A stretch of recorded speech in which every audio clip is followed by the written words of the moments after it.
Hi there, welcome to Sherry's Stamp Treasures. Today I'm going to show you how to assemble this cute little mini treat bag with a masculine shirt kind of look to it.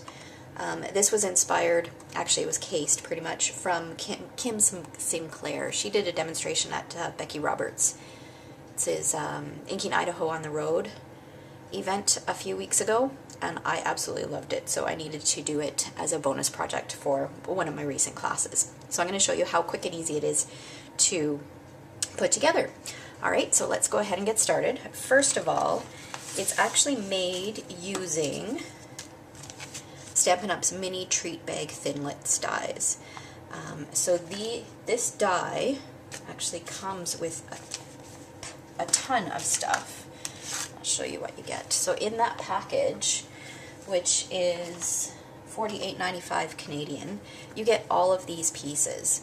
So you get the two pieces to create the little pouches, and normally they create pouches like this, so just flat without the dimension. This particular one was done using our printed vellum. I think it's called Sheer Perfection Vellum, which is one of the celebration items that you can get until the end of May.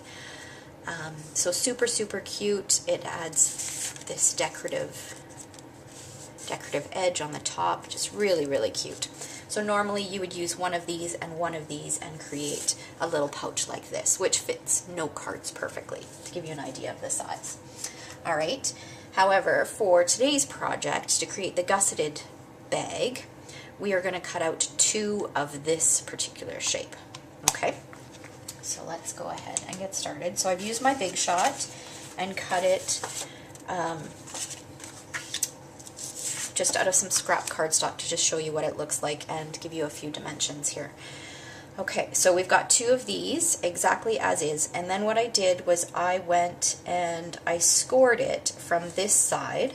I scored it at 1/2 inch and 1 1/4 inches. Okay, and this score line doesn't necessarily have to go all the way down. You can do it to 3/4 if you want, and it's basically just to make it easier if you wanted to pinch this bag closed.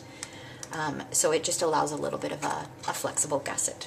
Okay, so you're going to score at 1/2 inch and 1 1/4 inches on both of these pieces, and then because if you look at the way the die is made, you can see that, let's see here, you can see that the bottom or the front is shorter than the back. So we want it to be even all the way around, oops, for this particular project. So what I did was I went ahead and I measured from here to here, 5 1/4 inches, and cut off so it would be straight across. I cut off those zigzags. Okay, I'll show you the finished bit in a minute. And then the only other piece that we need is a bottom. And what you want is, you want a piece that is 1 1/2 inches wide by 4 and 5 inches long, and you're going to score at 1/2 inch from either end. All right?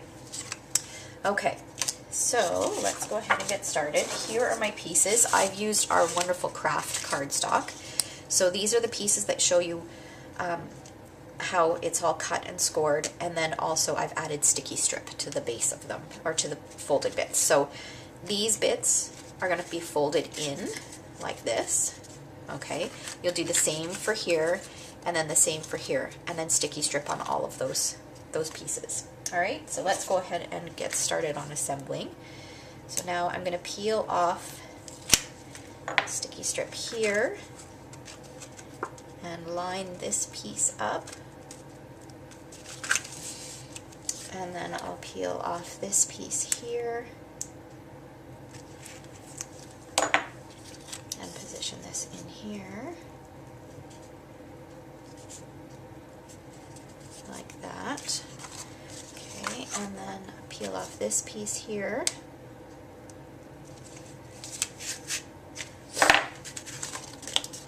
Fold this in, and I didn't fold really crisp. I didn't use a bone folder or anything when I folded this. I just kind of loosely folded it because I was afraid that the cardstock might tear.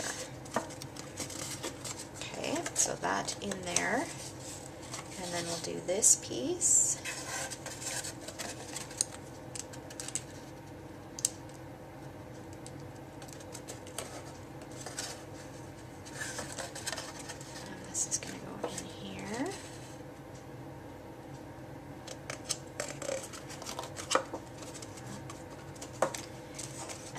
this piece here.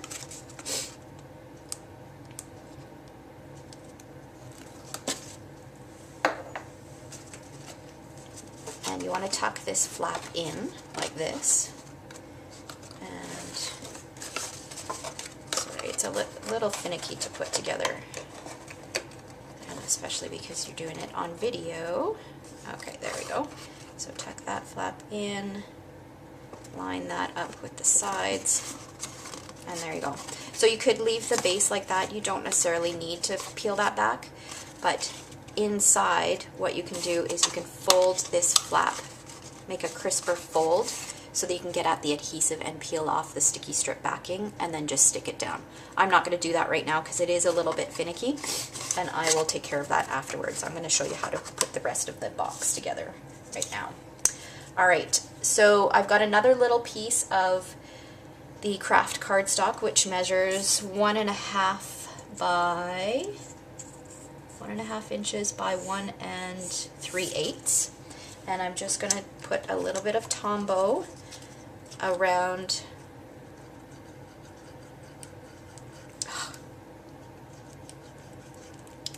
Never fails when I do a video. I always get a clogged Tombow. Okay, let's give it a poke here. Sorry about this, I should have checked. I should know by now to check before I start filming to make sure my Tombow works. Oh, that's a thick. Okay. So, and I'm going to put it kind of on this side, right about there, relatively close to the edge.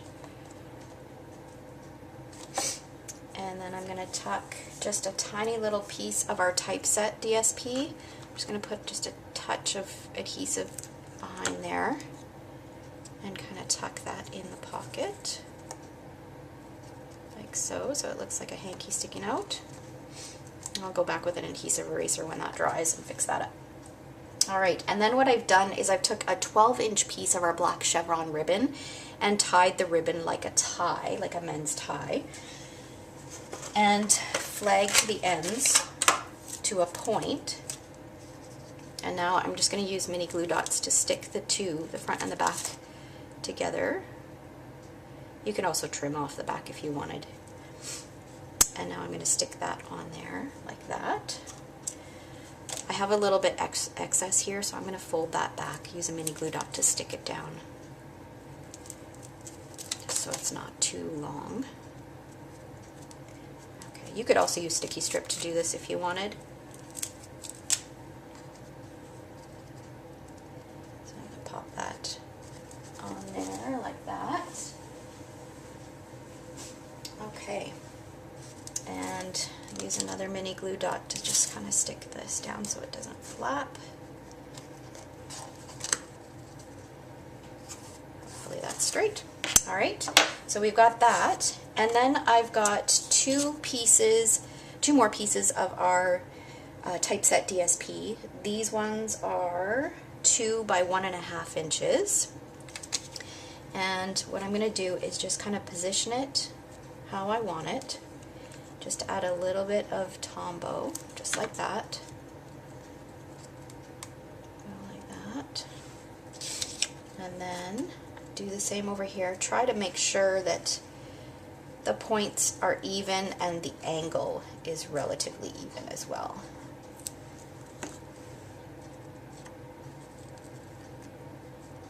Let's see.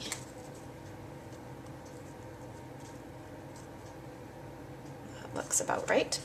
Okay, so that doesn't look very good right now, but what we're going to do is we're going to turn it over and just, actually you don't even need to turn it over, just cut this straight up like this and do the same on this side.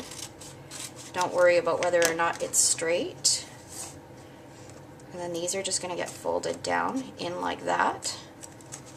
And I didn't even use any adhesive for them. All I did was I took my 1/16 inch punch and a couple mini brads and popped my punch in here, punch a hole on both of those, feed the mini brads through,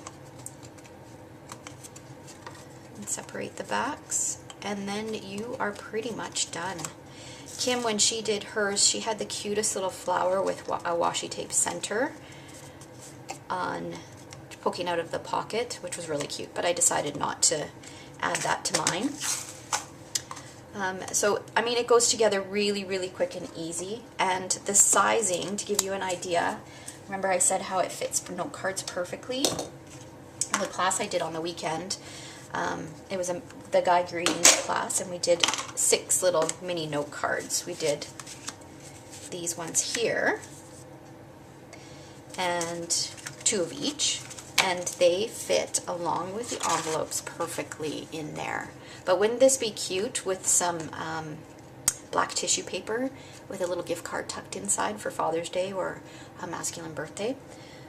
So super, super cute, really quick and easy. Like I said, the finickiest part is just that sticky strip at the base in there. But like I said, you don't even have to take it off. I mean, it's still pretty sturdy even without that stuck down. All right, so I hope you enjoyed today's project. And if you're looking for more inspiration, feel free to visit my blog at www.stampedtreasures.com. Thanks for watching.